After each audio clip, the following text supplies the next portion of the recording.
Okay, hari ni ada sampai satu isi kan. Ni aku order yang Z900. Sebelum ni aku pakai isi yang rendah sikit. Tapi kalau nak jalan jauh tu penat sikit lah.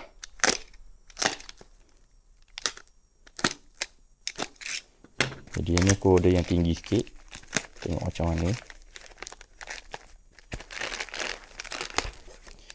Ini aku tak pasti bracket ni sama tak dengan SE punya, yang original Z900 SE lah. Aku tak pasti.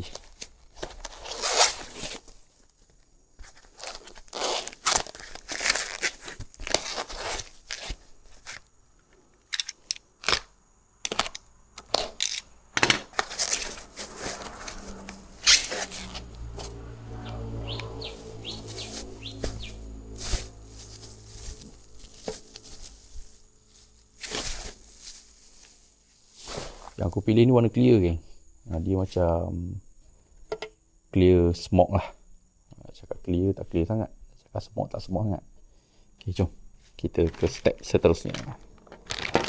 Ni windshield original kan, yang SE punya Z900 SE. Ni windshield original dia. Ni yang aku ambil yang double bubble punya. Dia lebih kurang je kalau tengok ni kan.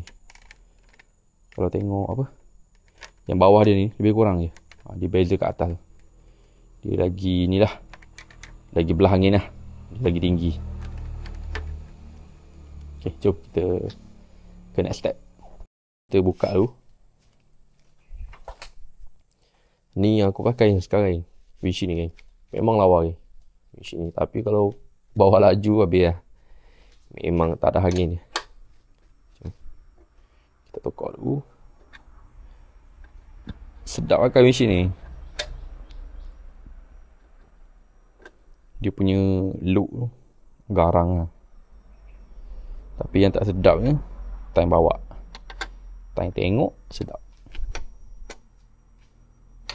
Buka dulu 4 skru yang key ni.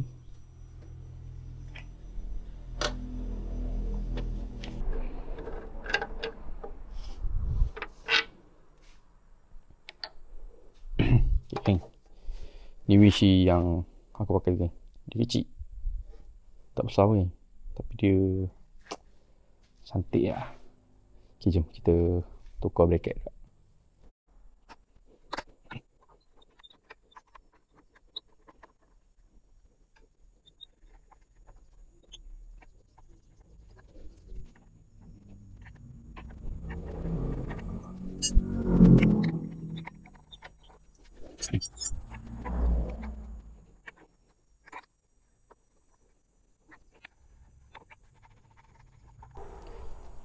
Bracket dia sama je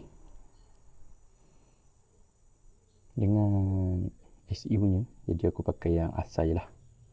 Yang asal dia ada lubang-lubang cantik sikit lah. Jom kita pasang.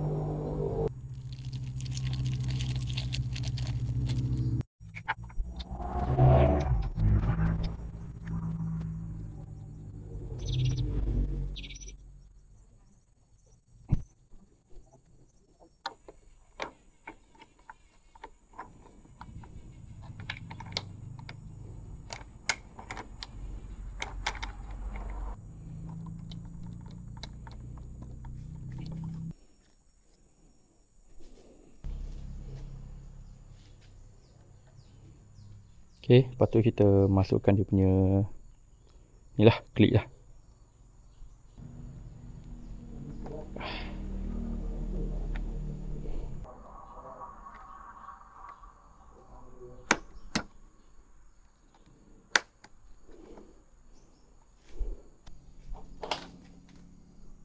Okay, lepas pasang bracket, kita start pasang windshield.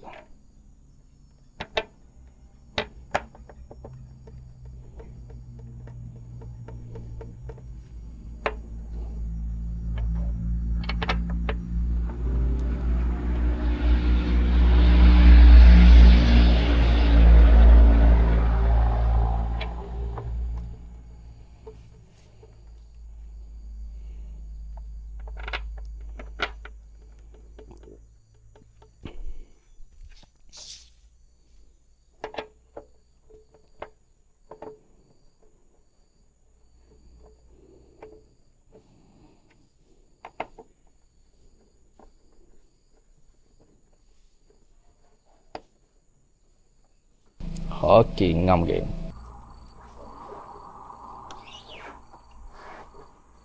Okey geng, ni look selepas tukar windshield tu lah.